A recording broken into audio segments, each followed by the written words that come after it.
Hello बच्चों, स्वागत है एक बार फिर से आप सभी का ऑरस डिजिटल में। और आज का ये जो टॉपिक मैं यहाँ पे लेके आया हूँ एक ऐसा टॉपिक जहां पे अगेन बहुत से बच्चे परेशान हो रहे हैं और सॉल्यूशन नहीं पता कुछ भी कि क्या किया जाए। जैसे कि आप सब लोग जानते हैं कि दिवाली एकदम करीब आ चुकी है और ये वो समय है जहां पे अधिकांश बच्चे ऐसे होते हैं जो हार जाते हैं, और ऐसे बच्चे भी हैं जो जाग जाते हैं, अपनी मेहनत को दुगना कर देते हैं और उस मुकाम तक पहुंचते हैं जहां तक उन्होंने अपनी सोच को रखा होता है। तो बेसिकली ये वो समय है बेटा, ये बेसिकली एक बॉर्डर लाइन है ना। समय नहीं बोलूंगा, मैं बोलूंगा कि एक बॉर्डर लाइन है। इससे पहले तक हर बच्चा एक इक्वल फेस पे चल रहा होता है, लेकिन इस बॉर्डर लाइन को क्रॉस करने के बाद कुछ बच्चे ऐसे होते हैं जो हार मान जाते हैं और इस बॉर्डर पे ही रह जाते हैं, और कुछ बच्चे जो अपनी डेडिकेशन के साथ आगे बढ़ते हैं और अपनी जीत लेके जाते हैं, अपने नाम करते हैं जीत को। तो बेटा, अगर आप भी उस जीत को अपने नाम करना चाहते हो, इस बॉर्डर पे नहीं रहना चाहते हो, तो ये वीडियो आज आप सबके लिए होगी बेटा। और इस वीडियो में आज जो मैं टेक्निक्स बताने वाला हूं, वो चीजें, वो ये जो लिखा है मैंने, how to complete full physics best strategy, मैं आपको बच्चों की पहले कॉमन प्रॉब्लम्स बताऊंगा और उन कॉमन प्रॉब्लम्स के सॉल्यूशन, क्योंकि जिस बच्चे के पास उन प्रॉब्लम के सॉल्यूशन है ना, उसके पास ऑलरेडी बेस्ट स्ट्रेटेजी है। उसको और कुछ बेस्ट नहीं चाहिए, अब उसको बस अपनी तैयारी कंटिन्यू रखनी है। लेकिन जिसके पास उन प्रॉब्लम्स के, कॉमन प्रॉब्लम्स के सॉल्यूशंस नहीं है ना बेटा, तो यस माय बच्चे, this video is for you. So let's start this. पिछले कुछ समय से मैंने बच्चों से बात करी है, जो बैचेस में बच्चे आ रहे थे उनसे डिस्कशंस किए, and then I come to know कि यार बहुत से बच्चे ऐसे हैं जो कुछ कॉमन प्रॉब्लम्स को फेस कर रहे हैं। और वो सारी कॉमन प्रॉब्लम्स वो सारी कॉमन प्रॉब्लम्स मैंने यहां पे लिख ली है। वो चैलेंजेस जो बच्चे फेस कर रहे हैं इस टाइम पे, उन चैलेंजेस में सबसे पहला चैलेंज था कि सर समय नहीं मिल पाता है, रिवीजन कैसे करना है। सर हम, आपने चैप्टर पढ़ाया, हमने चैप्टर पढ़ा, केमिस्ट्री वाले सर ने चैप्टर पढ़ाया, पढ़ लिया, बायो वाले टीचर्स ने चैप्टर पढ़ाया, हमने पढ़ा, आप अगले चैप्टर पे आ गए, हम भी आपके साथ अगले चैप्टर पे आ गए, आपने चैप्टर कंप्लीट किया, अगला चैप्टर आ गया हम आपके साथ साथ आगे चल रहे हैं, पर पुराने चैप्टर्स का क्या करें, क्योंकि हम तो उनको रिवाइज ही नहीं कर रहे। और इसका रिजल्ट ये हो रहा है कि सर जब आप आगे बढ़ते बढ़ते तीसरे या चौथे चैप्टर पे आ चुके थे, तब तक पहला चैप्टर तो मेरे दिमाग से ही निकल चुका था। क्यों निकल गया वो? क्यों गई वो सारी मेहनत बेकार? क्योंकि हमने रिवीजन ही नहीं किया। और मोस्ट ऑफ द बच्चे को यही नहीं पता होता कि रिवीजन करना कैसे है। दूसरी प्रॉब्लम क्या आई? सर डाउट्स क्लियर नहीं हो पाते। मैं आपको सॉल्यूशंस बताऊंगा इन सबके, क्या क्या सॉल्यूशंस होते हैं। डाउट्स क्लियर नहीं हो पाते सर, डाउट आ गया, पता ही नहीं चल रहा क्या करें, कैसे करें, कैसे कनेक्ट करें आप लोगों के साथ। आपने पढ़ाया बढ़िया, एकदम लेक्चर मजा आ गया पढ़ के आपसे, उसके बाद डाउट्स आए तो आपसे कांटेक्ट कैसे करें हम लोग को, क्या अप्रोच होगी हमारे पास डाउट्स के लिए, वो सॉल्यूशंस भी मैं बताऊंगा। टेस्ट में मार्क्स नहीं आ रहे, सब मेहनत बहुत करते हैं पर वही 400 450 पे टिके हुए हैं। बहुत कोशिश करते हैं सर, एक एक रात पूरा जग लेते हैं, पढ़ लेते हैं, लेकिन फिर भी 450 से ऊपर बढ़ ही नहीं पा रहे। तो क्या हम कोई गलती कर रहे हैं? क्या हम ढंग से पढ़ाई नहीं कर रहे? अगर ऐसी चीज आपके साथ भी हो रही है तो बेटा ये वाले पॉइंट आपके लिए होने वाला है। बैकलॉग है, बहुत से बच्चे ऐसे होते हैं जो थोड़ा लेट तैयारी शुरू करते हैं, क्योंकि पहले शायद उनके दिमाग में कुछ और थॉट्स होते हैं, किसी और चीज को लेके, कुछ और चीजों को लेके प्रोसेस कर रहे होते हैं। तो बहुत से बच्चे होते हैं जिनका कुछ बैकलॉग रह जाता है, ठीक है। या फिर आप जैसे ही बच्चे जो रिवीजन नहीं कर पाए, तो वो चैप्टर बिल्कुल खत्म हो चुका है दिमाग में से, तो वो एक तरह का बैकलॉग ही बन गया अपने लिए। तो बैकलॉग है, क्या करें सर? प्रैक्टिस कहां से करें? प्रैक्टिस के लिए क्या चीजें हम फॉलो कर सकते हैं, ये सारी चीजें बच्चों से बात करी है, तो मुझे कुछ बच्चों से कुछ कुछ पॉइंट्स मिलते हुए चले। मैंने सारे पॉइंट्स लिखे, एंड आई नो अभी भी बहुत सारे पॉइंट्स अभी कवर अप नहीं हो पाए, बट ठीक है, with the passage of time जैसे जैसे पॉइंट्स मुझे मिलते जाएंगे मैं और वीडियो बनाता जाऊंगा, चिंता मत करो इसकी। तो बेटा सबसे पहला और सबसे इंपॉर्टेंट पॉइंट, जैसा कि मैं पहले भी कह चुका था, कि यहां पे जो बेस्ट स्ट्रेटेजी लिखी है, कोई बेस्ट स्ट्रेटेजी नहीं है। It is just the solution of these challenges. जिस बच्चे के पास इन सारे चैलेंजेस के सॉल्यूशंस हैं, उसके लिए स्ट्रेटेजी बेस्ट है बेटा, वो कर लेगा, उसको कोई दिक्कत नहीं है। हमारे लिए दिक्कत है क्योंकि हमें इनके सॉल्यूशंस नहीं पता। तो एक कॉमन प्रॉब्लम जो अक्सर बच्चा बोलता है सर रिवीजन को लेके, रिवीजन कैसे करना है, क्या करें, कुछ समझ नहीं आता। तो साइड में मैं इनके सॉल्यूशंस लिखना चलो चालू कर रहा हूं बेटा। प्रॉब्लम्स तो है पर साथ ही साथ उनके सॉल्यूशंस भी है मेरे पास। तो यहां पे उनके सॉल्यूशंस मैं आपको देने वाला हूं। पहली प्रॉब्लम जो हम फेस कर रहे हैं सर वो है रिवीजन को लेके कि रिवीजन कैसे करना है। मैं अक्सर बच्चों को ये बात बोलता हूं बैच में कि आपको जो है जब भी कोई चैप्टर पढ़ाया जा रहा है, एक्स वाई जेड कोई भी चैप्टर चल रहा है, किसी भी सब्जेक्ट में चल रहा है, आपको एक चीज पे बहुत ज्यादा फोकस होना है। पहली चीज तो क्लास में जो पढ़ाया जा रहा है वो सारी बातें आपको ध्यान से सुननी है। दूसरी चीज, घर पे जाके आपको थोड़ा सा होमवर्क करना है। ये होमवर्क आपको खुद से करना है और इस होमवर्क में इंक्लूड होते हैं आपकी formula list and short notes.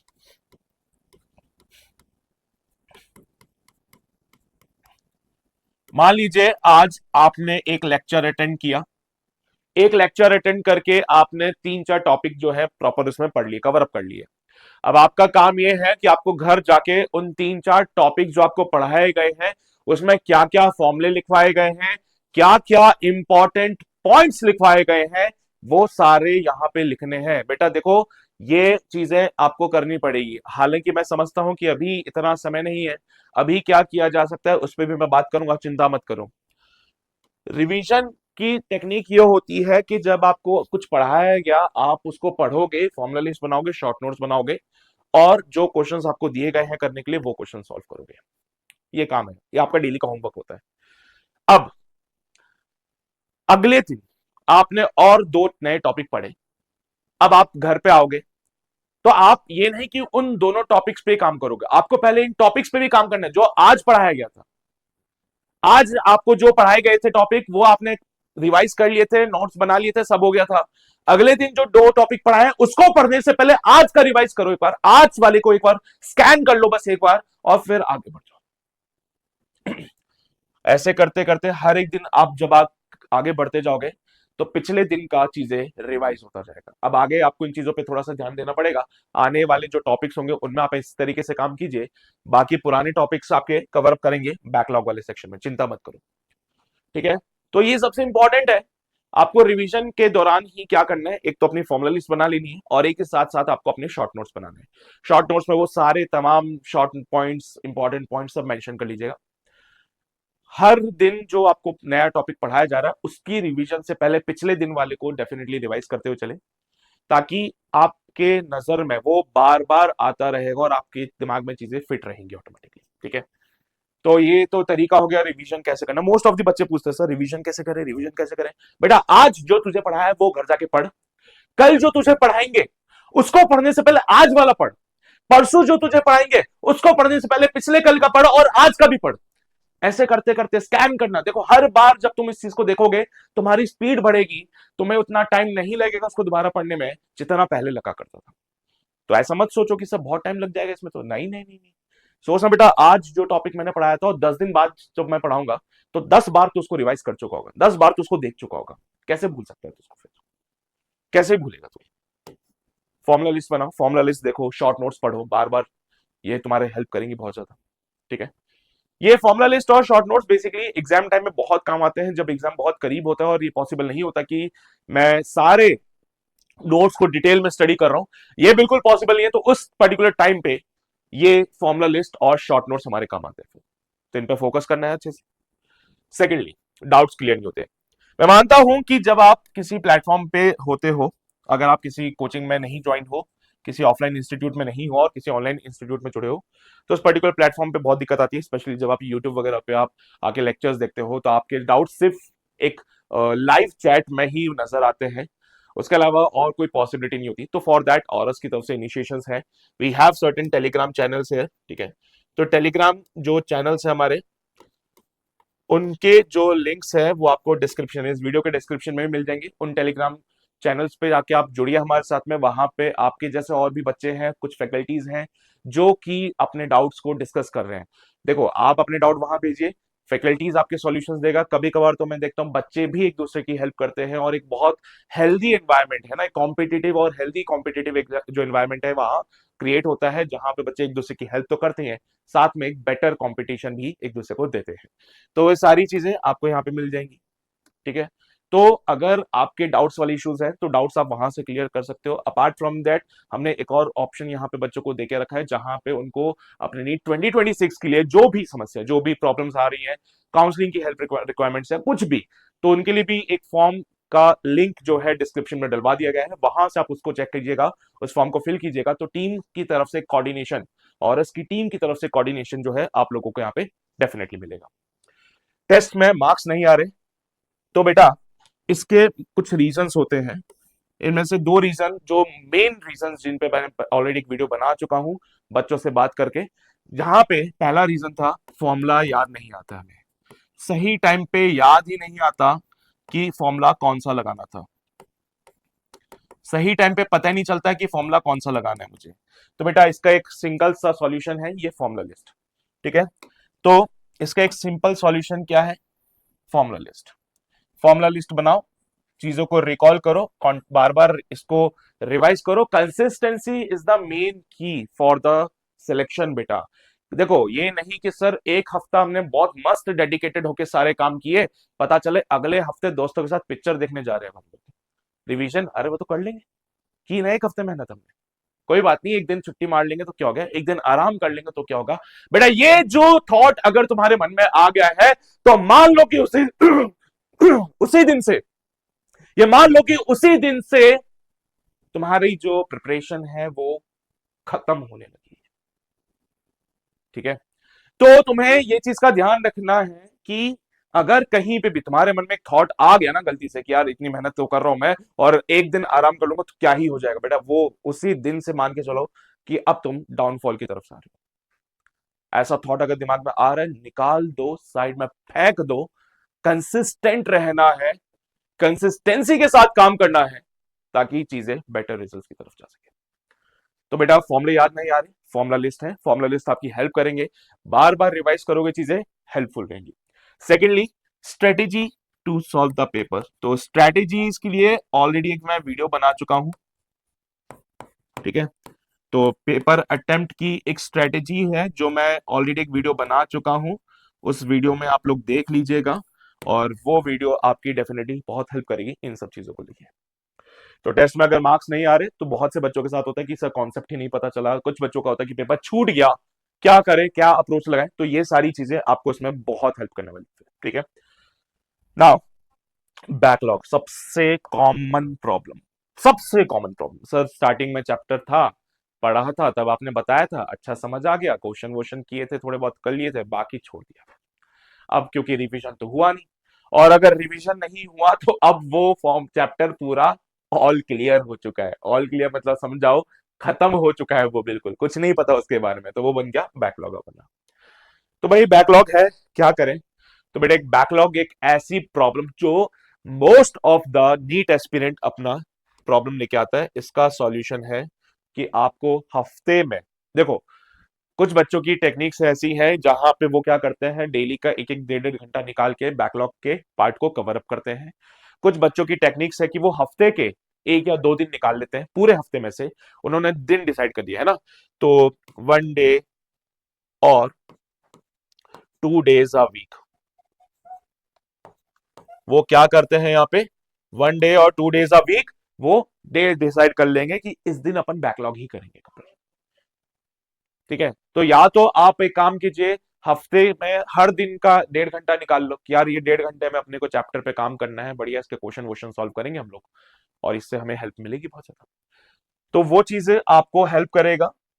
या फिर आप हफ्ते के एक या दो दिन निकाल लीजिए, ठीक है। ये आपके ऊपर है बेटा, अलग अलग बच्चों की अलग अलग टेक्निक्स होती है। देखो यार हर बच्चा एक जैसा नहीं होता है, हर एक की एक स्ट्रेटेजी अलग टाइप की होती है, हर एक की जो ग्रास्पिंग कैपेसिटी है वो भी अलग अलग होती है। तो उसके बेसिस पे जो है बेसिकली मैं बोल रहा हूं, ठीक है, तो या तो आप डेली का 1.5 घंटा निकाल लो, अगर निकाल पा रहे हो तो ठीक, नहीं निकाल पा रहे हो तो हफ्ते में 1 या 2 दिन ऐसा निकालो जिस दिन आपको सिर्फ और सिर्फ उन पर्टिकुलर चैप्टर्स पे ही काम करना है जिनमें आपको बैकलॉग है। इन पे डेडिकेटेड होके काम करो, बस आपने रिवीजन किया, रिवीजन के बाद आप आ जाओ बैकलॉग वाले पार्ट पे। कोई एक स्पेसिफिक दिन निकालो, सर संडे को कर लेंगे, मंडे को कर लेंगे, फ्राइडे को कर लेंगे, कोई भी एक दिन निकालो, उस पर काम करो। बैकलॉग का और कोई तरीका नहीं है। बच्चे अक्सर क्या करते हैं ना, रनिंग चैप्टर्स जो होते हैं आपके, जो करंटली चल रहे होते हैं, उन चैप्टर्स को रोक के बैकलॉग करते हैं। अरे भाई अगर ऐसा करोगे तो बैकलॉग कभी खत्म ही नहीं होगा। पुराने चैप्टर का बैकलॉग कंप्लीट करोगे, पता चला आगे नए चैप्टर्स का बैकलॉग आ गया। तो डोंट एवर थिंक कि बैकलॉग निकालने के लिए, बैकलॉग को खत्म करने का ये तरीका है कि रनिंग चैप्टर्स को छोड़ के पुराने चैप्टर्स पे काम। बिल्कुल घटिया टेक्निक है।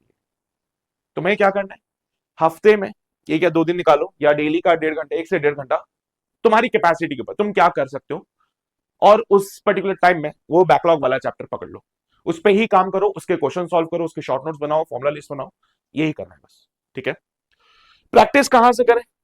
देखो बेटा, अगर आप लोग किसी पर्टिकुलर इंस्टीट्यूट में जुड़े हुए हो तो वहां से कोई जो भी मटेरियल आपको मिलता है, कोई बुक मिलती है, कोई मॉड्यूल मिलती है, आप उनके क्वेश्चन सॉल्व कीजिए।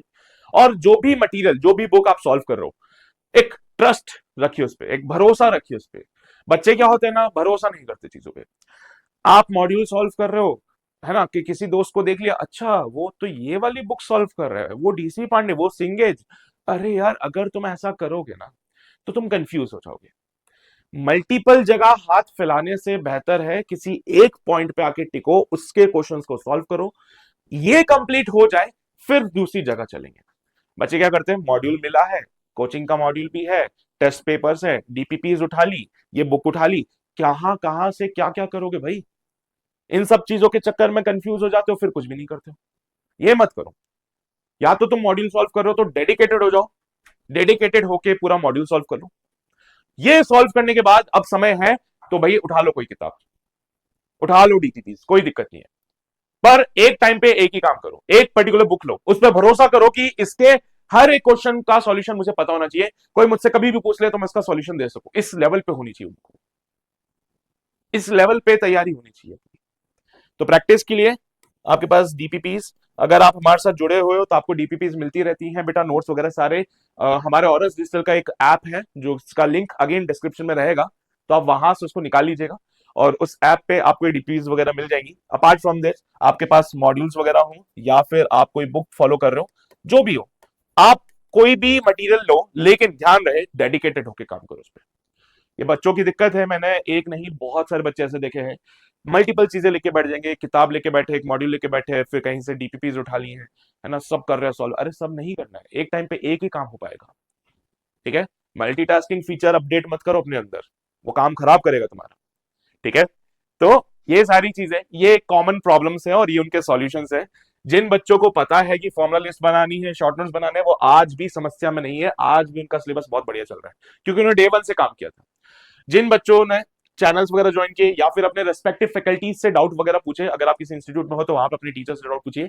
ऑनलाइन अगर आप जुड़े हो तो आप यहाँ पे आके हमारे साथ जुड़ सकते हो। तो बच्चे जुड़े हुए हैं स्टार्टिंग से, कोई दिक्कत नहीं आ रही, डाउट्स क्लियर होते चलते हैं उनके। फैकल्टीज अगर किसी इंस्टीट्यूट में जुड़े तो फैकल्टीज से डाउट पूछते हैं, यहाँ पे ऑफलाइन बच्चे हैं जो हमसे आके डाउट पूछते हैं, क्लियर होते हैं उनके। पर हाँ, डाउट पूछना जरूरी, बहुत से बच्चे मन में रखते हैं, है ना, पूछ लेंगे कभी, टीचर अकेले मिलेंगे तो पूछ लेंगे, सबके सामने पूछने में शर्म आई, वो सब चीजें निकाल दो। अगर ये सब सोचते रहोगे तो कभी भी डाउट पूछ नहीं पाओगे, और वो डाउट जिंदगी भर दिमाग में रहेगा, और जिस टॉपिक में डाउट है वो टॉपिक हमेशा खराब ही रहेगा तुम्हारा। मार्क्स नहीं आ रहे, वीडियो बनाई है भैया, देख लेना, हेल्प करेगी बहुत ज्यादा। बैकलॉग के लिए बता ही चुका हूं। जो बच्चे पहले दिन से एफर्टली काम कर रहे थे, एफर्टलेस काम कर रहे थे, बिल्कुल एकदम, मतलब सॉरी, एफर्ट देके काम कर रहे थे, उनको कोई दिक्कत नहीं आई, उनके बैकलॉग बने ही नहीं। लेकिन ठीक है, मानता हूं बहुत सारी परिस्थितियां होती है ड्यूरिंग द नीट प्रिपरेशन, और इन परिस्थितियों में कभी ना कभी कोई ना कोई चैप्टर ऐसा होगा जिसका बैकलॉग बन जाएगा। तो भाई सॉल्यूशन है, हफ्ते की या तो 1-2 दिन निकाल लो, या फिर डेली का 1.5 घंटा निकाल पाओ तो वो तुम्हारी इच्छा है, जो तुम सुटेबल हो तुम्हारे लिए, उस पर काम करो और उन चैप्टर्स को खत्म करो। क्योंकि बैकलॉग आएगा और तुम अगर टाइम दोगे तो ये मान के चलो कि मुश्किल से 2-3 हफ्ते होंगे, मैक्स टू मैक्स बोल रहा हूं मैं, जहां पे तुम ये सारी चीजें कवर अप कर लोगे, उसके बाद तुम्हें जरूरत नहीं पड़ेगी। तो उसके बाद वो जो टाइम होगा वो फिर अपने रेगुलर प्रैक्टिस में लगा सकते हो तुम लोग। प्रैक्टिस के लिए जो भी मटेरियल तुम लोग फॉलो कर रहे हो उसको डेडिकेटेड होकर काम करो, है ना। बच्चे मॉड्यूल मिली हुई है, मॉड्यूल पूरी सॉल्व ही, पहले आ जाएंगे सर बुक कौन सी सॉल्व करें, अरे बुक कर लेना बाद में सॉल्व, पहले मॉड्यूल सॉल्व कर लो। ठीक है। तो एक चीज जो भी है उसको पहले पूरा कंप्लीट करो, उसके बाद किसी और चीज पे जाओ। ये करोगे तो सॉल्यूशंस डेफिनेटली मिलेंगे। ठीक है, मेरी बात समझ पा रहे हो क्या कहना चाह रहा हूं मैं? ठीक है। नाउ अब आपको कुछ स्ट्रेटेजीज और बता देता हूं जिससे कि आने वाले एग्जाम आपके लिए बहुत ज्यादा कैसे है ना कि हेल्पफुल रहेंगी, है ना। तो स्ट्रेटेजीज सही है और अपने को थोड़ा सा,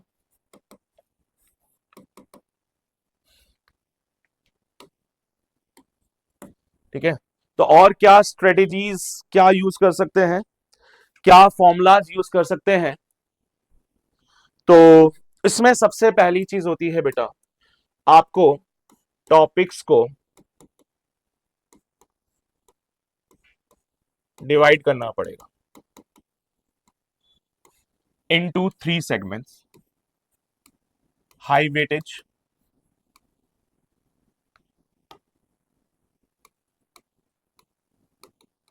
हाई वेटेज, मिड वेटेज और लो वेटेज। क्योंकि अब मैं उन बच्चों की बात कर रहा हूं कि अभी तक की चीजें खराब हो गई है, अब आगे क्या किया जा सकता है। तो वो सारे बच्चे जिनके अभी तक की चीजें खराब हुई और अब आगे कुछ बेहतर करना चाहते हैं, उनके लिए बेटा स्ट्रेटेजीज है ये। तो सबसे पहले तो टॉपिक को आप डिवाइड कर लीजिए। मान लीजिए कोई भी चैप्टर है ना, टॉपिक्स को ही मैं कंसिडर करता हूं।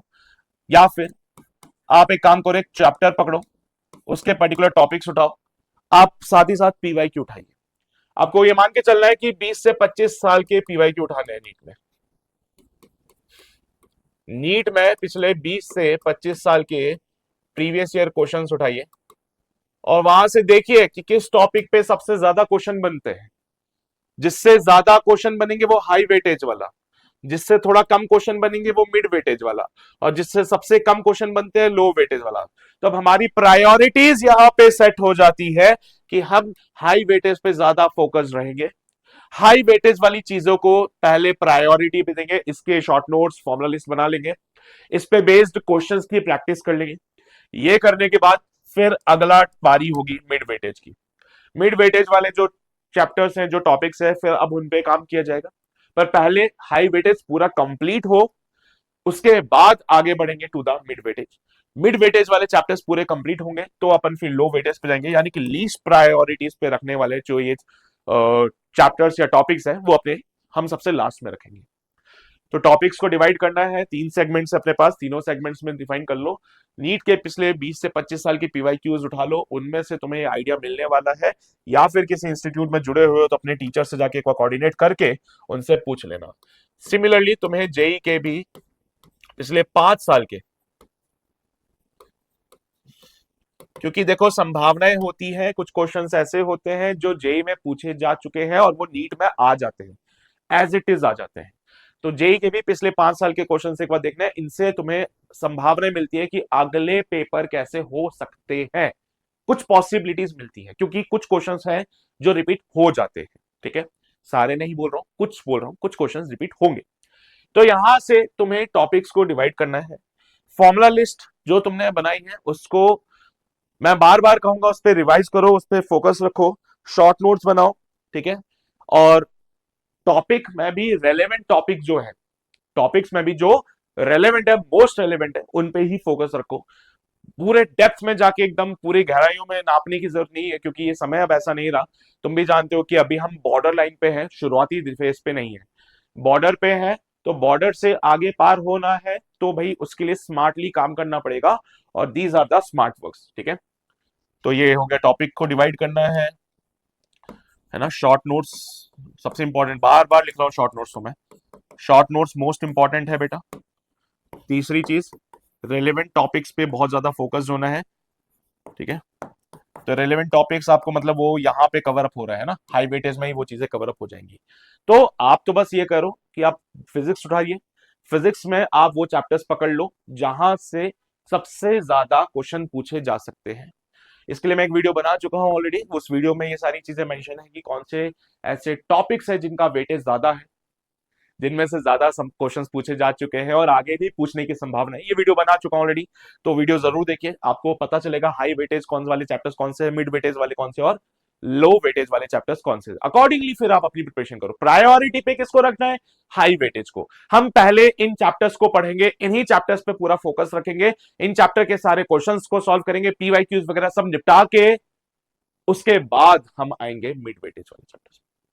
और बेटा ये टेक्निक लगाओ, इस तरीके से काम करो, तो डेफिनेटली मैं देखो फिर से वही कहूंगा कि 100% वाली संभावना नहीं लेके चलते, प्रैक्टिकलिटी में रहते हैं, आइडियल सिचुएशंस में नहीं होते हम लोग।